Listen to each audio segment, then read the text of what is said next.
Вот сейчас мы стоим на месте, где мы точно знаем, был похоронен величайший дагестанский ученый Али Аль-Кабир. Он Аль-Хаджи, говорят у нас на лакском языке. Это человек, который является автором знаменитого труда Мухтасар, который изучает уже в течение 500 лет во всех медресах Дагестана и Чечни. И на сегодняшний день тоже этот труд изучается. Вот это место, вот это сзади, которое мы видим, вот это, сейчас она ферма, да, остаток от фермы. Али Каяев, очевидец этого, когда он видел, когда здесь был зиярат его, здесь был его зиярат, люди посещали, и видел, как они этот зиярат разрушили, он рассказывает, что его, говорит, могилу и зиярат, который был, разрушили, говорит, его камень сломали на две части и поставили стену фермы со стороны базара. Вот эта сторона как раз является сторона базара, рынка. Вот, и поэтому мы уверенно предполагаем, что именно в этом месте находится его могила тоже. И еще одно дополнение к этому, то, что вот Ильяс Каяев тоже подтвердит, то, что Али Каяев пишет. У нас ханских кладбищ было две, да, известные. На самом деле их было три. Вот Семир-Дер Хаттал, который мы видели, этот Шамхала, где похоронен, это первое кладбище. Он пишет, когда это, говорит, кладбище наполнилось, потомков ханов начали хоронить, где у нас мечеть есть, которые исправили сейчас, где у нас ханская мечеть есть там. Но, говорит, Мухаммад хан, это уже Мухаммад хан, кто такой, что коротко сказать, это величайший правитель наш, который был и алимом, и ученым был, и богобоязненным человеком был, и мудрым человеком был. Это сын Сурхан хана первого, Чолов Сурхана, и точно так же отец Сурхана Кунбутта, который Сурхан хана второго.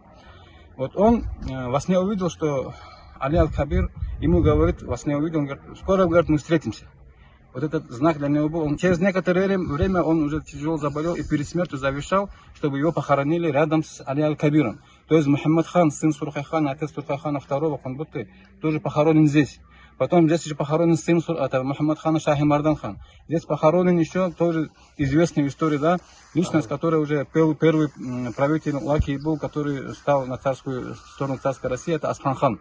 И вот так, говорят, они потом загородили большое место вот здесь, и третье кладбище, оно было вот здесь, ханское тоже. Поэтому здесь у нас похоронен величайший ученый, алим, любимец Аллаха, Али Аль-Кабир, правитель наш лакский, это Мухаммад хан, и его сыновья и внуки, вот это кладбище, которое. Вот они что сделали с этим кладбищем. Поэтому... Еще одно дополнение скажу. Рядом с Али Аль-Кабиром был похоронен его же современник, величайший шейх Мухаммад Умуки.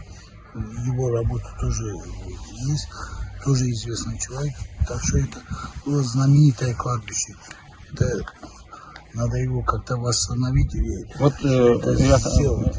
что я хотел тоже отметить в заключение, что хочется. Сперва мы понимаем важность, какие здесь люди похоронены. А даже с точки зрения шариата, если посмотреть, простой мусульманин просто похоронен, он лежит, нельзя на его могилу что-то делать, нельзя эти могилы ломать. Вот то, что мы слышим, что половина кумуха находится на могилах, да, она на могилах находится, правда, но это на могилах построили, разрушали эти могилы, кто это? Это делали большевики, безбожники. Понимаете, да? Поэтому зачем нам уподобляться этим безбожникам, ломать и портить могилы? Нельзя по шариату делать. Тем более вот этот участок мы можем вернуть одним росчерком пера обратно же использованием для кладбища. По шариату 100-200 лет, когда проходит, гниение костей полное происходит, на этом же месте можно дополнительно других людей тоже хоронить. Это было кладбище. Если на то пошло даже по федеральному закону, 33-я статья, там, где обнаружились могилы, скрылись могилы, ничего строить нельзя. Поэтому я хочу обратиться к властным структурам, у кого есть возможность. Мы обращались тоже, мы хорошие отклики тоже увидели, понимание тоже есть, но нужно это уже как-то быстро делать. Нельзя это место раздавать людям и строить здесь дома или еще что-то. А я обращаюсь, говорю людям, которые кто-то здесь уже, я слышал, хотел купить что-то здесь планировал строить. Откажитесь от этой мысли, оставьте... Не берите грязь на душу. Оставьте вот мертвых, да, это место оставьте мертвым. Делают это мирское, зачем беспокоить мертвых? Это же запрещенная вещь. Ладно, зачем уподобляться этим коммунистам, атеистам, безбожникам? И говоря, ссылаясь на них, что они это делали, зачем нам это делать? И перед Аллахом как мы будем отвечать? Это харам, запрещено. Вот могила, если его копать, кости там трогать, запрещено. И со всех этих... Самое мне хочется отметить, что мы имеем сегодня возможность вот эту территорию всю вернуть в кладбище. Не сделать так, вот люди одни не понимают. Мы не просим территорию фермы дать под кладбище. Мы говорим, верните справедливость. Мы говорим, верните кладбище в кладбище. Кладбище, да. И отдайте мусульманам. Потому что здесь, это же мусульмане здесь похоронены. Если мы, более того, я скажу, вот недавно хорошее мероприятие было, Хулинское, это, Хулинское, это, восстановление кладбища было. А как получается, мы то восстанавливаем, а с могил своих предков ворошим и рушим. Мы видим же, вот, где вот это раскапано было, эта территория, и кости там, и черепа там торчат. Вот сейчас мы наблюдаем один вход в подземную систему водопровода. Она расположена возле Шамхайского кладбища, вот, современное кладбище селения Кумух, Шамхайское кладбище.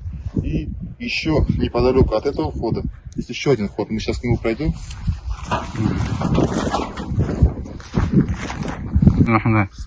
Мы сейчас находимся над входом в древнюю систему подземного водопровода, как называем Каризм. Это уникальная система. В Дагестане она встречается, ну, на сегодняшний день, по крайней мере, известно только в Кумухе, больше нигде нет.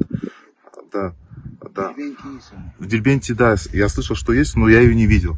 Вот сегодня нам известно, что есть несколько входов в эту систему. Они в свое время чистились, очищая систему, поддерживают в нормальном работоспособном состоянии. И она снабжала водой, питьевой водой кумухцев. Есть несколько источников в Кумухе, которым люди пользовались в свое время. Сейчас некоторые из них не функционируют, потому что система, видимо, нарушена. Скорее всего, это и есть основная причина, почему там нет воды в этих источниках. Ну, ее нужно изучать, это однозначно, потому что она уникальна, имеет важное историческое значение. Это уникальный памятник истории, архитектуры, построенный еще персами. Ну и важный факт, который нельзя не учитывать, то что система проходит под строением селения Кумух, и какие-то пустоты, над которыми могут быть построены сооружения современные, могут быть неприятные негативные последствия. То есть могут быть обрушения, могут быть повреждения какие-то. Ну и не дай бог, конечно, для Аллаха это жертва.